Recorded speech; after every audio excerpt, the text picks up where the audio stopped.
Right. ఇక్కడ కొంతమంది స్థానికులు ఉన్నారు. ఒకసారి వాళ్ళతో మనం మాట్లాడే ప్రయత్నం చేద్దాం. ఎందుకంటే ఆ బిల్డింగ్స్ పక్కన మట్టునే వీళ్ళు కూడా ఇల్లులైతే ఉన్నాయి. చిన్న చిన్న రేకు షెడ్లతో వారు కూడా ఉన్నారు. ఒకసారి ఆమెతో మాట్లాడదాం. మా పక్కన మీ ఇల్లులు కూడా ఉన్నాయి కదా! వాటికేమైనా నోటీసులు ఇచ్చారా? మాకేం లేదు. అంటే ఓన్లీ బిల్డింగ్‌లకే, అపార్ట్‌మెంట్‌లకే. ఆ పక్కన ఉన్న అపార్ట్మెంట్స్ మాత్రం నోటీసులు ఇచ్చారు. ఇవి ఉన్నాయి గదా! ఇవే నోటీసులు ఇచ్చిండ్రు. మాకేం చెప్పలే. ఎందుకంటే రేపు ఇది వాడేస్తారేమో, రేపు ఏమైనా చెప్తారేమో చెప్పలేం. అంటే ఇంకేమంటే మీరేం చెప్తారు? నోటీసులు ఇవ్వొచ్చా? ఇచ్చే ఛాన్స్ ఉందా? బిల్డింగ్‌లకా? మా మీతోని ఖాళీ చేపిచ్చారని చెప్తున్నారు కదా! అవి బిల్డింగ్‌లు కదా బేటా. బిల్డింగ్‌లు కదా, మాయి చిన్న రేకులు ఇల్లు కదా, మావెందుకు ఖాళీ చేపిస్తారు? మాదేం కాదు. ఏమంటే మనుషులు ఇంట్లో ఉండకంటే మన సామాన్లు ఉంటే బయట పెట్టుకోమని చెప్తారు. తర్వాత మనం రిక్వెస్ట్ చేసుకోవాలి వాళ్ళని, అంతే. రిక్వెస్ట్ చేయకుండా డిమాండ్ తో పోయినా మనకు తీసుకోపో అంటారు, అంతే. మనం అంతే కదా, మనం ఏం చెప్పలేము ఇప్పుడు. ఎందుకంటే అది అట్లా వచ్చింది. ఇప్పుడు గవర్నమెంట్ ది తప్పు కాదు, ఏం తప్పు, కట్టిన వాళ్ళది తప్పు. ఇంకోటి మున్సిపల్ అధికారులది కూడా తప్పే, అంతే. ఇంకా గవర్నమెంట్ తప్పు కాదు, ఎందుకంటే వాళ్ళు ఇప్పుడు బయటపడదు గవర్నమెంట్ కి. నిన్న కూడా మీడియాలో మాట్లాడినా నేను. లోకల్ వాళ్ళు చేసిన కథ ఇది. ఇంకా నయ్యము ఆయన ఆయన లోకల్లో ఉన్న లీడర్స్ తో డబ్బులు అట్లా ఇది చేసుకుని పర్మిషన్స్ తెచ్చుకున్నావా? ఒకటి చెప్తాను, నిజం అనుకొని సాజిద్ చేసింది మంచి పనే చేసిండు. ఆయన ఇల్లు కట్టి ఆయన చెడు చేసినా కూడా మంచి జరిగింది. ఎందుకంటే వందల మంది పానాలు ఆ బిల్డింగ్ పడ్డందుకు పానాలు దక్కినాయి. ఒకటి అందరికి కొంచెం బుద్ధి వచ్చింది. అంత బిల్డింగ్లు అక్రమాలు కట్టినాయి, మోరినార నుంచి కొంచెం మంచి జరిగింది. నాకైతే అదే అనిపిస్తుంది. ఆయన సాజిద్ చెడ్డోడైనా మంచి చేసిపోయిండు. అలా ఎలా అనుకుంటా? ఇద్దరు చనిపోయారు కదా కార్మికులు. ఇంకా చచ్చిపోయినరు. ఇంకా గంటలైతే 200 మంది చచ్చిపోతుండ్రు కదా. ఆ బిల్డింగ్ పడ్డందుకు మంచిగా ఎంత సెట్ అయిందా నేను అనేది.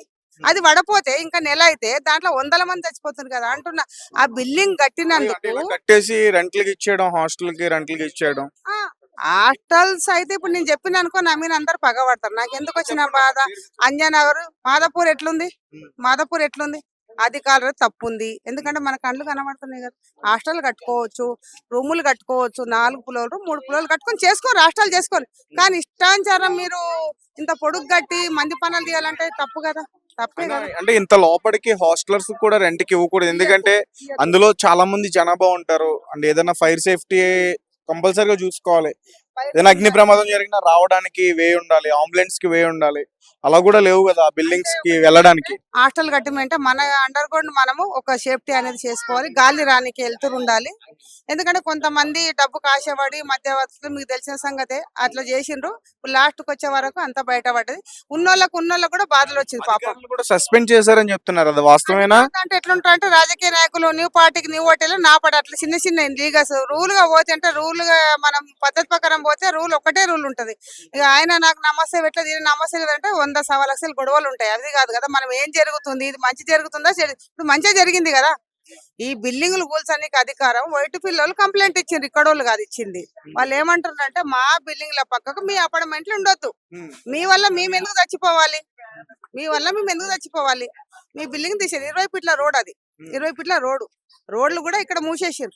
వాస్తవంగా తప్పే ఉంది, తెలియక ఏదో జరిగింది. నాలా పైన నిర్మాణం జరిగిందని చెప్తున్నారు కదా.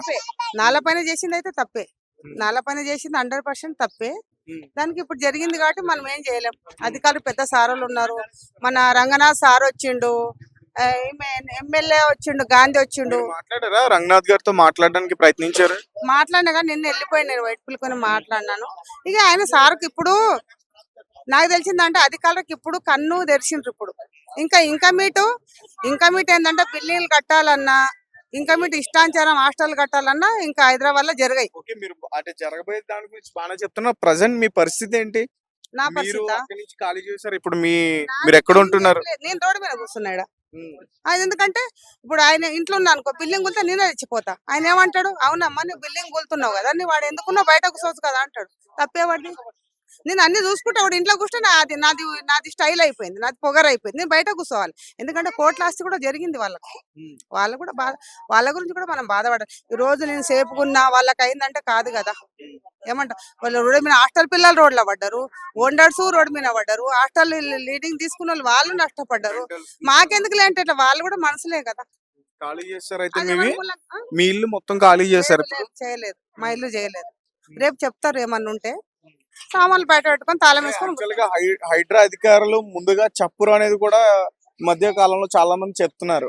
అంటే ఒకవేళ కూల్చే ముందు వారు చెప్పరు, జస్ట్ నోటీసులు ఇచ్చిన ఒక గంటలో మొత్తం కూడా డిమాలిషన్ చేస్తారు అనేది కూడా ఈ మధ్య బయట గట్టిగానే వినిపిస్తుంది. అంటే కోర్టులోకి వెళ్ళి స్టే తెచ్చుకుంటారు ఇలాంటివన్నీ జరుగుతాయని చెప్పి. కోర్టు నుంచి కూడా లేదు కదా ఇట్రా, కోర్టు నుంచి కూడా చెల్తలేదు కదా, డైరెక్ట్ కూలిపోయడమే. ఇప్పుడైతే నోటీస్ డైరెక్టే పెట్టిండు, కూలిపేస్తున్నాడు.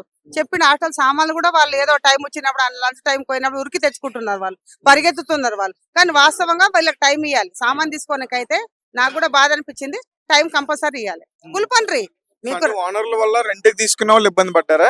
ఎవరి ఇబ్బంది, వాళ్ళదేం తప్పు ఉందండి. ఇప్పుడు హైదరాబాద్ ఇల్లు కడుతుందంటే పాపం హాస్టల్ అని వాళ్ళు వస్తారు, వాళ్ళదేం తప్పు ఉంది? కట్టిన వాళ్ళు ఆలోచించాలి కదా, లీజ్ తీసుకునే ముందు ఖచ్చితంగా డాక్యుమెంట్స్ చెక్ చేసుకోవాలి చెక్ కదా. చేసుకోవాలా.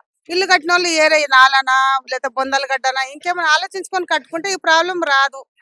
అది ఈ అంజనాలు కాదు, ఈ హైదరాబాద్ సిటీలు అంతా ఇట్లే చేసిండ్రు అనుకో, మన హైదరాబాద్ అంతా చక్కగా అవుతుంది. అర్థమైందా? ఈ రోజు ఇట్లా చేసిన ఫోటోలు ఈడేలు తీసేది కాదు, అంతటా కావాలి. కట్టుకోవచ్చు, ఇంట్లో ఉన్న వాళ్ళు ఎన్ని అన్నా మరి అంటే కట్టుకోవచ్చు. ఒక బిల్డింగ్ దగ్గర నుంచి ఇంకో బిల్డింగ్ కనీసం ఒక వెహికల్ వెళ్ళడానికి కూడా లేదు కదా.